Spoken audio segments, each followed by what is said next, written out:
Hello, my name is James, and today, on behalf of GameGuides.com, I'm going to be talking to you about the versatile redstone circuits in Minecraft. This is the first video, so I'll be talking basics.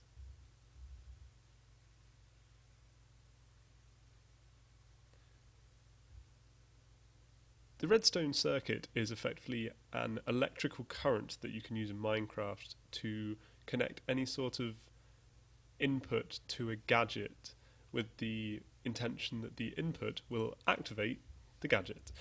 So we're going to demonstrate quickly here with some TNT, which is our gadget, and our input's going to be a lever.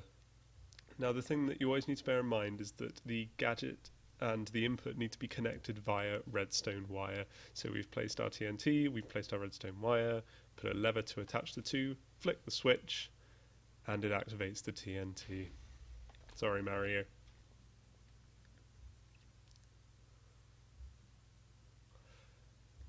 This is the most simple form of a redstone circuit: input, line, gadget.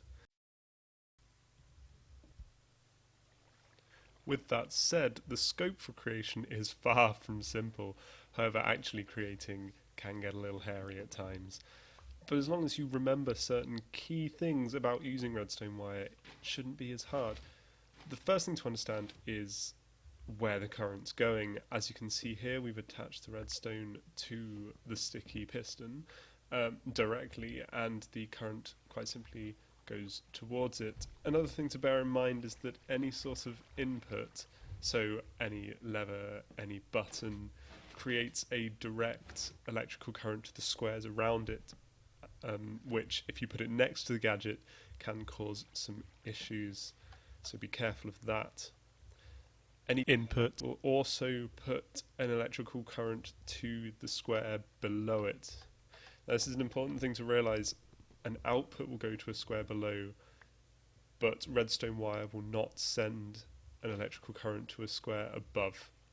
So while this works, because the lever is sending the current to the square below, if you were to put the redstone current directly underneath the sticky piston, it would not activate the sticky piston.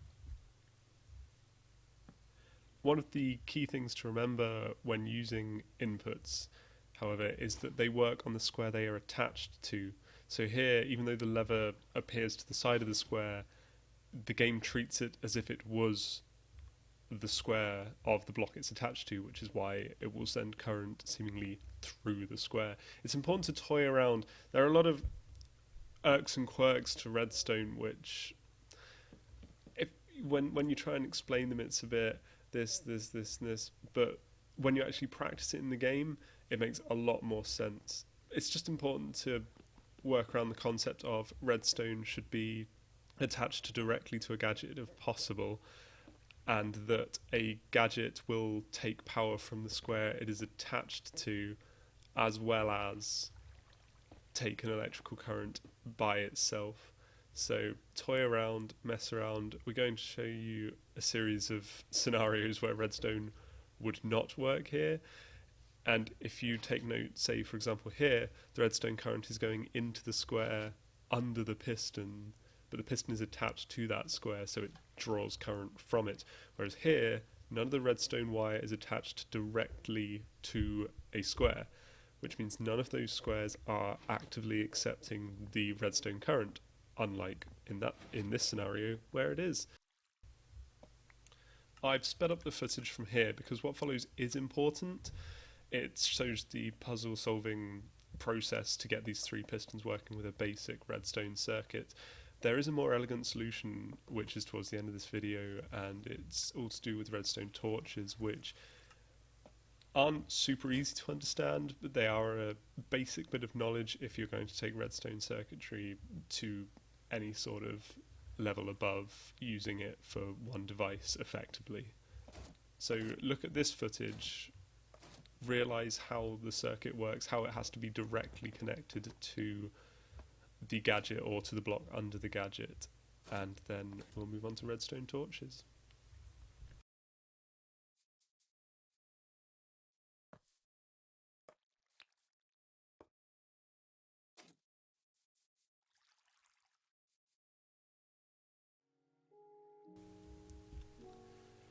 The redstone torch is an interesting device. Where a redstone circuit requires an input to be active, a redstone torch is actually constantly active and will power a redstone circuit if it's connected to it.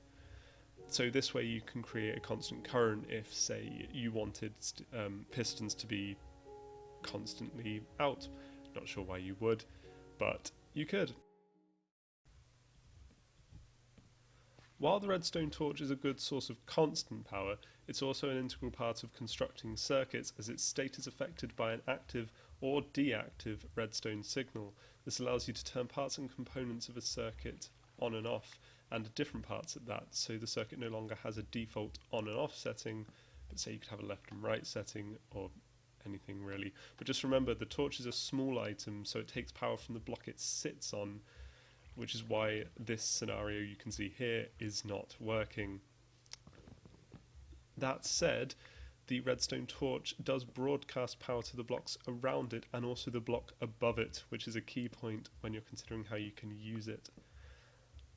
As you can see here in this example, while the lever is on, the far redstone torch is activated, but when it's off, it's deactivated. This is because when it is on, the first redstone line is deactivating the first torch, allowing the second torch to return to its default on status, whereas when the lever is off, the initial redstone wire is also off, which means the first torch defaults to being on, which means the redstone from that torch deactivates the first torch.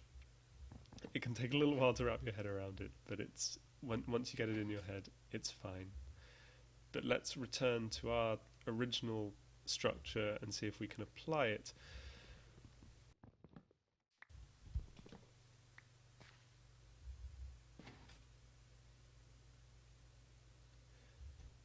By utilising a red torch underneath the first piston, the problem with this would be that if we were to put a redstone wire on the same level as that redstone torch, it would simply connect to the two wires above it. However, if we put a redstone torch in an underground trench, that redstone torch will accept a signal from above it, meaning that we can mediate it in such a way. However, a redstone placed on the block above and to the right will not dip down, letting us have an exact wire to the two other pistons. As you can see here, this wiring does work.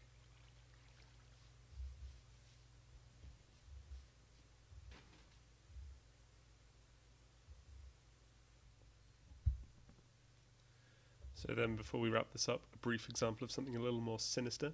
Here we've replaced the pistons with trapdoors, and we have changed the input from a lever to a pressure pad. The pressure pad talks to a redstone wire placed in the square below it, so that sends the current down, and then it wraps around in the exact same circuit as you saw with the pistons with the redstone torch fix.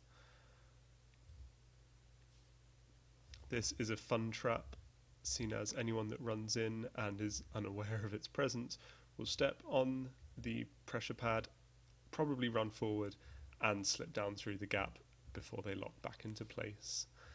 A fun burglar trap that you can try for yourself by using this circuitry.